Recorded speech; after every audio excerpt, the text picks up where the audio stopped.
Goeiedag luisteraars. Dit is vir my 'n voorreg om hierdie program aan te bied. Ek is Martha Klein en die Here het vir my deur 'n pad van genesing geleer hoe liefde alles oorwin. Hoe ons deur ander liefde en genesing kan ontvang van trauma, angs en spanning, depressie. Vandag se boodskap kom uit die boek van Rut. Ek wil vir almal aanmoedig om deur hierdie hele boek te gaan lees. As gevolg van tyd gaan ek net die verhaal vertel, maar nie aanhaal uit die woord nie. Die boek van Rut gaan oor 'n merkwaardige vrou met die naam van Rut, wat deur haar geloof aan God uitverkies is om in die geslagregister van Jesus Christus opgeteken te wees. Maar Rut se verhaal gaan nie net oor Rut nie. Dit begin en dit sluit af met 'n vrou met die naam van Naomi. Daar is baie wat ons kan leer van Rut, maar daar is selfs meer wat ons van Naomi af kan leer. Naomi, wie se naam beteken vrolik, vroulik, aangenaam, Maagdelight. Dit is wie God haar geroep het en verordeneer het om te wees. Die verhaal begin dan in die beloofde land, in die tyd wat die volk hulle rug op God gedraai het en daar droogte gekom het. En ek wil hê julle moet vandag hoor dat soms kom daar droogte in die beloofde land. En soms is daar die droogte, maar bloot omdat die Here jou deur 'n proses van crashing vat. Maar soms is daar die droogte om vir jou te wys dat waar jy dalk op die pad so bietjie byster geraak het. En die logiese ding om te doen wanneer die droogte kom, is om by Papa se voete te gaan sit, sodat hy kan insig gee, krag gee, voorsiening gee, leiding gee. Maar sien, ons doen nie altyd wat die logiese en die regte ding is om te doen nie. So ontvang ons gereeld die versekering van Papa se liefde vir ons, van ons identiteit en die verbond wat hy met ons gesluit het deur Jesus Christus. Maar die vyand kom en hy probeer ons beroof van hierdie woord. En wanneer hy die gedagtes kom plant, dat jy nie worthy is nie, en dat niks in jou lewe verander het nie, dan is die logiese ding om te gaan sit met nagmaal, en by Vader te gaan bely dat jy twyfel, en toe te laat, dat hy jou versterk. Dit raak soms 'n battle in ons gedagtes teen ons eie wil en emosies, en wat God se woord sê. En die logiese ding om te doen, is om te gaan op God se woord, want dit is waaragtig, en dit verander nooit nie. Maar ons gee eerder gehoor aan ons eie wil en emosies. So het Elimelech ook nie die logiese besluit geneem om terug te keer na God en sy sondes te gaan bely nie. Hy pak alles op, en hy gee alles op om die land van die vyand te trek. Hy los die beloofde land, sy God, sy geloof, alles agter, want dit het soos die maklike uitweg gelyk. Elimelech besluit dat in plaas daarvan om te bekeer, los hy alles en gaan na die land van die vyand. Hy wandel so ver weg, dat hy nie eers die moeite aangaan om sy seuns die weë van God te leer nie. Albei van hulle gaan neem Moabitiese vroue. En ek kan my indink, hoe ontsteld Naomi moes wees, toe haar seuns hierdie vreemde vroue in haar huis inbring. Amper soos wanneer ons die rebelse tieners sien uithang in die strate, of die vrou wat sonder 'n man met 'n string kinders alleen by die kerk aankom. Ek onthou, toe een van my kinders in die vasdruk van dwelms vasgevang was, hoe ek gery het van skool tot skool op soek na hulp vir my kind.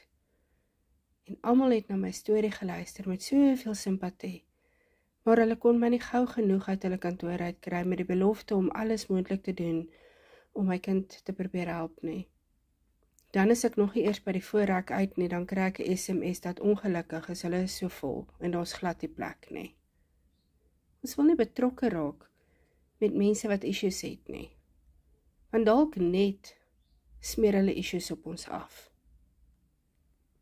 Kan ons nie maar daai dogters met die onbehoorlike rokkies onder ons vlerken trek en sonder om 'n woord te rep oor hulle voorkoms vir hulle net lief wees nie? Kan ons nie maar net vir die rokers, die drinkers, die druggies, die sondaars, die armes, die weirdos op te hou om hulle sondes in elke gesprek op te bring? Kan ons nie dalk net eers vir hulle lief wees nie?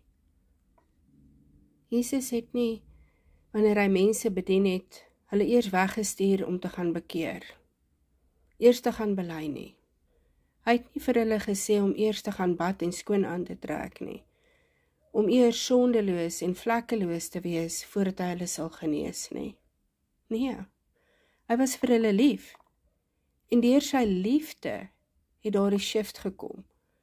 Deur sy liefde het hulle bekeer en sondes bely. En ek sê nie ons moet sonde goed praat nie, want dit is nie goed nie. Dit lei tot die dood. Maar dit is net liefde wat ons uit daai doodsgreep kan uittrek. As dit nie liefde is nie, dan is dit jou eie krag en jou eie werke. En niks wat ons in eie krag doen, kan vrugte afwerp nie. Kom ons begin deur eerstens lief te wees. So klou Naomi vas aan haar God en haar geloof en haar identiteit in hom. Haar identiteit is vrolik, aangenaam en sy neem hierdie dogters in haar huis en sy gee vir hulle net liefde. Deur wie sy is in die Here en deur haar aanvaarding en haar liefde sien en leer haar skoondogters van haar God. En ten minste een van hulle kom tot bekering en neem Naomi se God aan. So het Naomi se man gesterf en dan sterf haar 2 seuns. En ons lees in 1 Rut vers 6 dat Naomi het haar reg gemaak om terug te gaan na die beloofde land, want sy het gehoor dat die Here ag gegee het aan sy volk deur aan hulle brood te gee. Naomi het verlange gehad na die brood van die lewe. Sy het alles verloor en sy was honger na die Here. Sy pak haar huis op.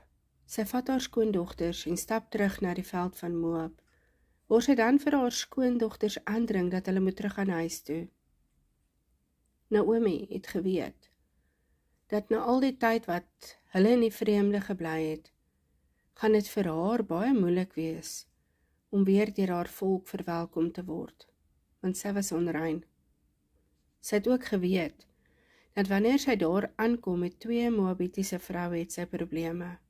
Niemand gaan haar skoondogters aanvaar nie. Sy staan nog 'n kans om aanvaar te word as gevolg van haar herkoms, maar met die 2 vrouens is daar geen manier nie. En ons sien dan dat Orpa dan eers nie wil teruggaan nie, maar op aandrang van Naomi gaan sy terug. Dit spreek van Naomi se karakter, haar liefde, vrou wees en mens wees. Die feit dat hierdie vrouens so lief was vir haar. Maar Rut het begin kennis maak met Naomi se God. En soos haar skoonma het sy honger gehad na die Here en daarom klou sy vas aan Naomi, wat haar enigste hoop is om 'n ontmoeting te kan hê met hierdie God. En dan begin die vrouens se terugtog na die beloofde land. Dit kon nie maklik wees nie. 2 vrouens wat alleen reis. Hulle moes waarskynlik tussen 3 en 7 dae stap om hulle bestemming te bereik. Daar was gevare van rowers, wilde diere op die pad. Maar hulle waag dit en hulle stap die pad. En dan kom hulle daar aan en die vrouens kom baie vinnig nader om te sien of dit Naomi is. En die kinderstories begin. Die hele stad is in opskudding. Daar is 'n gechichi aan die gang. Is dit tog nie Naomi nie? Kyk hoe lyk sy. Sy het alles verloor. Dis oor daai Moabitiese vrou wat saam met haar loop. Hoekom het sy haar nie daar gelos nie? En Naomi is op. Sy is verskeer deur hartseer, smart. Sy het niks meer nie. En sy kan nie anders as om die blame op God te plaas nie. Hierdie vrou, wat deur God uitverkies is, om te wees vroulik, aangenaam, spreek die woorde, noem my nie Naomi nie, noem my Mara, want die Almagtige het my groot bitterheid aangedoen. Sy gee haar identiteit in God op, vir bitterheid en smart, wat haar hart oorweldig.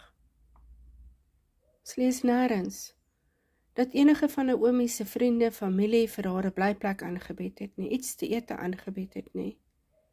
Die wet het tog voorskrifte oor die versorging van weduwees, maar hulle trek hulle neuse op vir haar. Waarskynlik sou die twee vrouens in een van die grotte in die omgewing vir hulle blyplekkie moes kry. Niemand bied vir hulle iets te ete aan nie. Naomi het opgegee. Sy is vasgevang in depressie.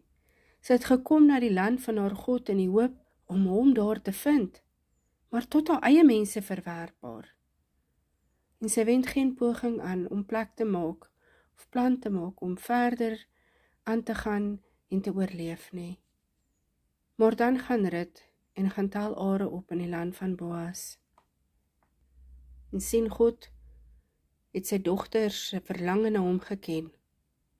En hy maak die pad oop vir Rut om aansien te kry by Boas.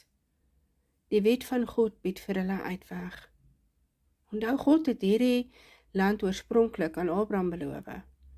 Abraham was nie onder die wet nie, maar het die belofte ontvang op grond van sy geloof. 400 jaar later neem die volk die beloofde land in beslag en die Losserwette kom in effek, wat bepaal dat eiendom altyd binne 'n gesekerde geslag moet bly. Sou iemand sy grond moes verkoop weens omstandighede, was die koper verplig om die grond na 50 jaar terug te gee aan die persoon. Sou 'n man te sterwe kom sonder 'n seun, moes 'n naaste familielid met sy vrou trou en die seun gebore sou dan daardie grond neem. Naomi kry 'n liggie van hoop wanneer sy besef dat Boas hulle losser is. Naomi kon kies om langer in haar poel van smart te sit en aan te hou treur oor alles wat sy verloor het. Of sy kon kies om haar te beroep op die woord van God. En so beroep sy haar dan op die woord van God. Wanneer ons staan op die woord van God, dan kan dit nie anders nie. Dit moet so wees. En Boas trou dan met Rut en hulle het 'n seentjie. Die verhaal sluit af, waar die vroue wat so rukkie terug haar verwerp het en oor haar geskinder het, begin om seëninge oor haar uit te spreek, oor God se seën en guns oor haar. Naomi se identiteit is herstel. So het God aan elkeen van ons geboortereg gegee. Ons is kind van God. Hy het ons kunstig geweef in moederskoot. Hy het sy DNA in ons ingeplant. En dalk het die vyand reeds in moederskoot gekom om ons identiteit te kom steel, om ons minder te maak as wat ons is. Dalk het hy gekom en steel en verwoes deur die omstandighede van die lewe. Dalk het hy in daai oomblik jou grondgebied, jou erfenis, jou identiteit kom steel met trauma, angs, smart, vrees. Dalk het jy alles verloor. Maar daar is vir jou 'n losser. Die een wat jou identiteit kom herstel het. En dalk kan hy nie jou geliefde wat in die dood afgestaan is vir jou kom teruggee nie. En dalk gaan hy nie die eiendom wat jy verloor het of gesteel is vir jou teruggee nie. Maar hy gaan jou beloofde land van vrede vir jou teruggee. En soveel meer en beter as dit wat jy verloor het. En hy gaan jou ereplek herstel as kind van God.